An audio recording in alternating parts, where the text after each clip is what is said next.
We are now pleased to welcome our third speaker. Today, she will enlighten us with a session on child and adolescent mental health in UAE, challenges and the role of specialists in this situation. Thank you so much. The floor for you, Dr.Agnieszka Montgomery. Good evening, I should say. Thank you for inviting me and be present with pediatricians, because I feel like not often we can, as a psychologist, come here and talk and exchange our experience. So I hope my talk will be useful for you, especially that I heard a little bit before things that I would like to mention today. So today I would like to say about child and adolescent mental health. If we say about stigma, I think going to psychologists or psychiatrists, it's one of the biggest stigma. First of all, I would like to say, as we know, child and adolescent mental health is growing global concern, which impact future generation. We see increasing prevalence, anxiety, depression, we see ADHD. Up to 22% of UAE youth experience depression, anxiety, PTSD. PTSD, sometimes it is related to some trauma, but sometimes it can be because of bullied at school. Mental disorders commonly began before age of 14. We know already that early intervention is critical to lifelong well-being. Why this matters in the UAE? UAE raising awareness, but still we are limited specialized services. We see cultural stigma. Even to ask for help and go to psychiatrists or psychologists is a big challenge, correct? And there is also limited community mental health literacy, which is available. Now, we have family-centered society. It can be both. It can be strength, because they can give each other support, but it also can be challenge. Probably many of you are seeing that patients are coming and yes, doctor has a strong voice, but family very often stronger. Yes, so we are trying to convince and work with the whole family system. Scale of problem in UAE, ASD, 1 in 146 children. Those children, yes, they are very often, if we are saying about youth, I see children who were perfectly fine because they were highly functioning autistic. So really, unfortunately, they get diagnosed very late. So they are not sent for any assessment. And very often, they are mistreated and misinterpreted their symptoms. Depressive symptoms, we see around 17 to 22% of adolescents, ADHD 12 to 26, anxiety 17 to 57. This, what is important here. Very often, I see children with autism, but they receive first diagnosis of ADHD. We know that simply ADHD, anxiety disorders, very often there is comorbidity with ASD, so they can overlap. We have eating disorders, almost 32%, so it's quite big numbers. Tobacco use, they are vaping very often, young people. It's about 19%. Now, we have risk factors and trends. Of course, can be family trauma, but we see more and more children and youth, they are using social media, yes, and this has big risk factor for depression, anxiety. We have school pressure. This affects amplified in vulnerable communities. Now, stigma, very often delaying help seeking. People are scared to be called freaks, or that something is, they are weird, or that something is wrong with them. So they avoid as long as possible to look for help. School-based mental health screening, also we see that they are very often underdeveloped. insurance and policy gaps for long-term therapy coverage. This is something we still have to work on. And of course, limited specialist workforce.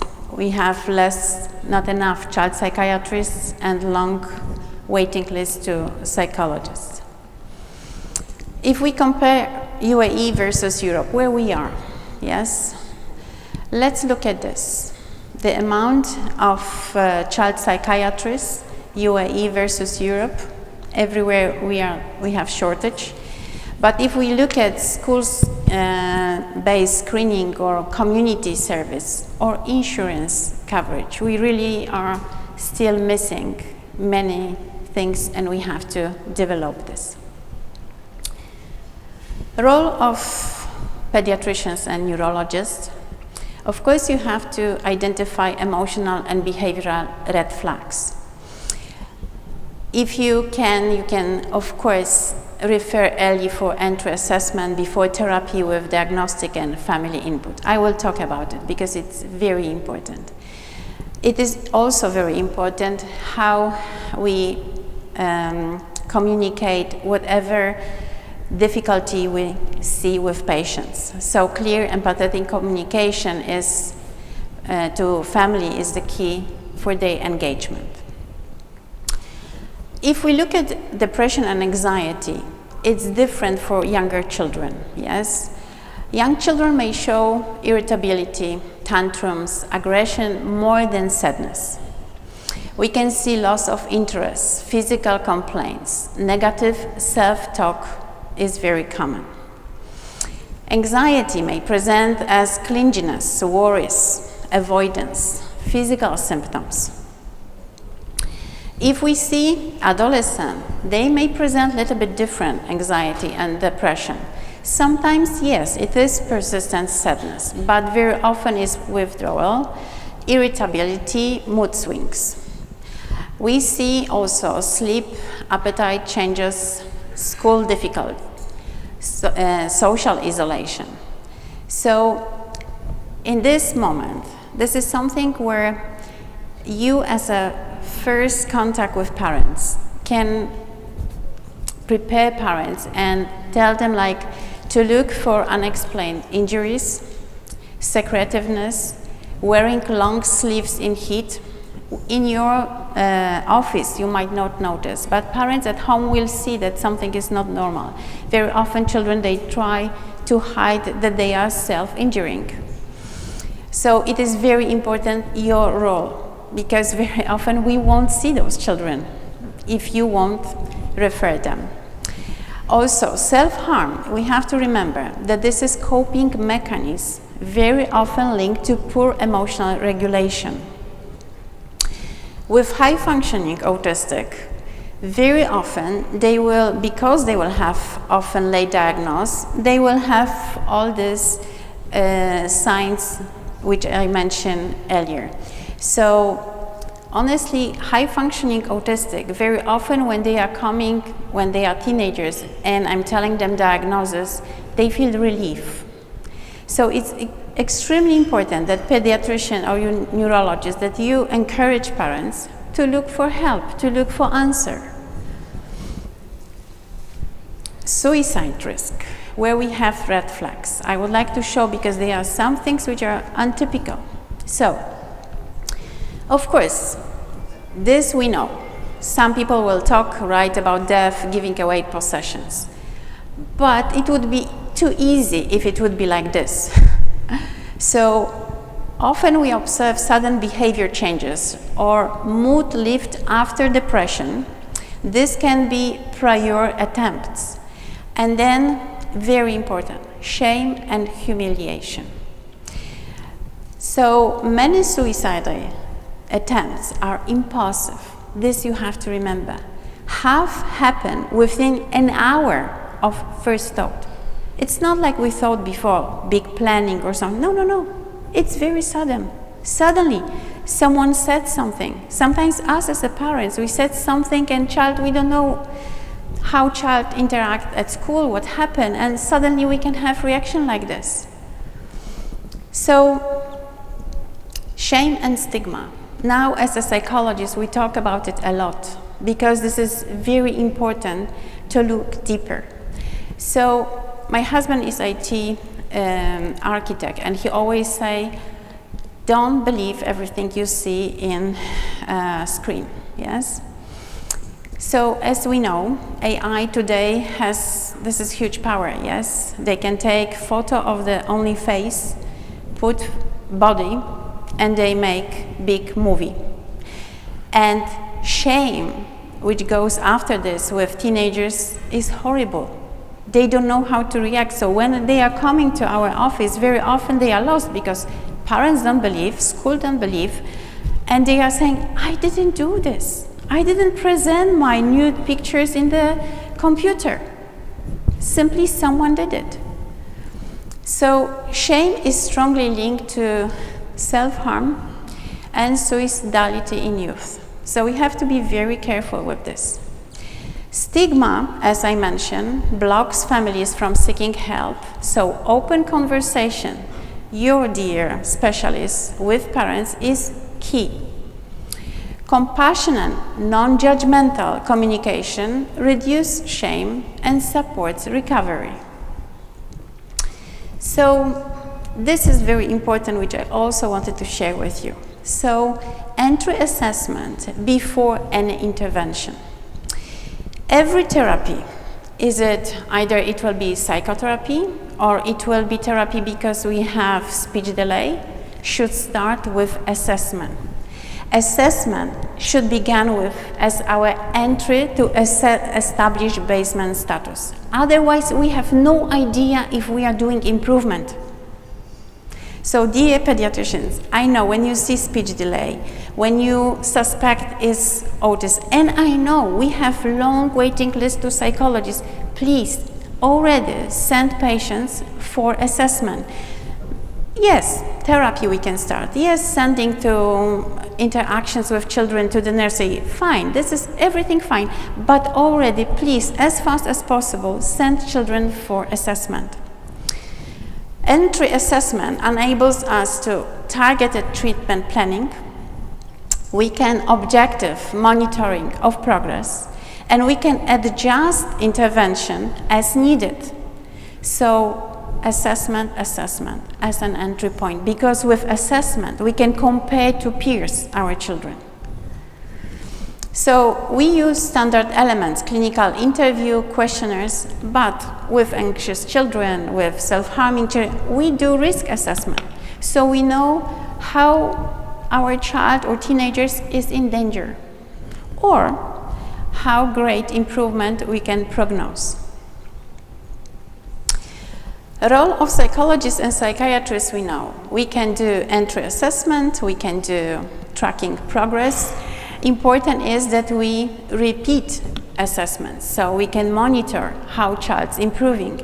This is like, for you, dear specialists, it's like research to know what you should, where you should send, and how to monitor and convince parents for more interventions. Of course, we do interventions, therapy, and we can educate parents and teachers, so it's very important. Very important is another thing. Here was mentioned about like convincing parents about diagnosis. For 25 years of my experience, I see that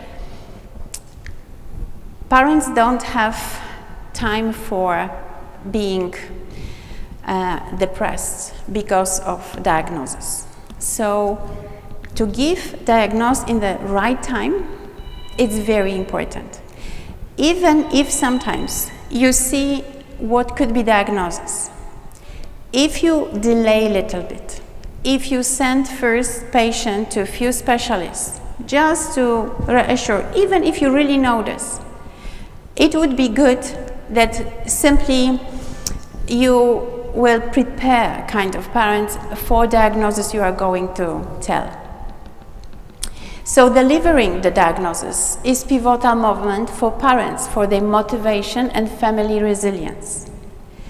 Parents who feel that specialists invested time, listen and carefully observe the child are much more likely to believe in the diagnosis and effectively participate in therapy.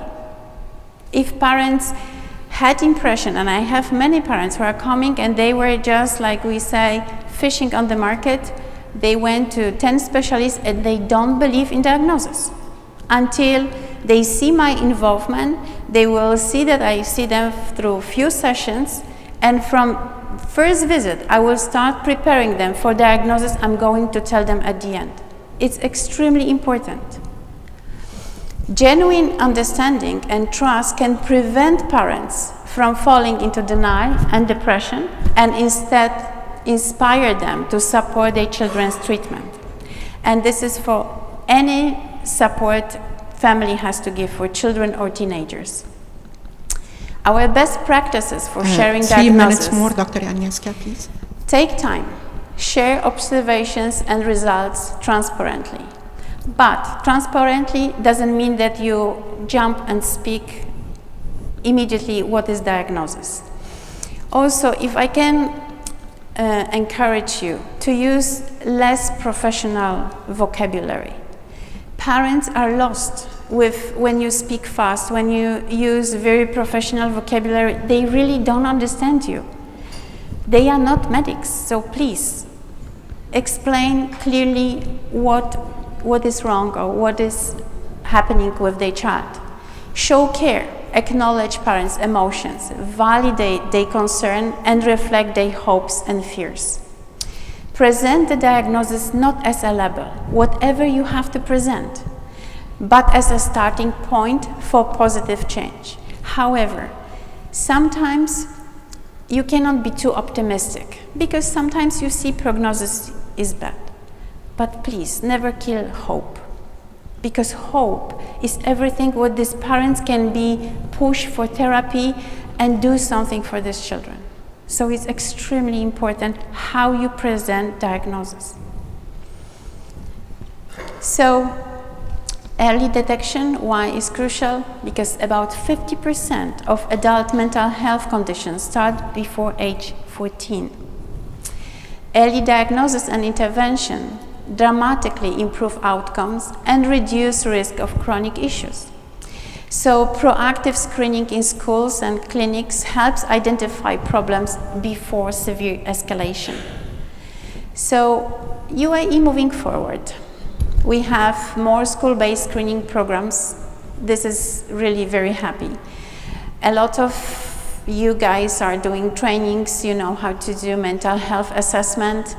We are trying to expand telehealth and public health campaigns to reduce stigma, which is extremely important.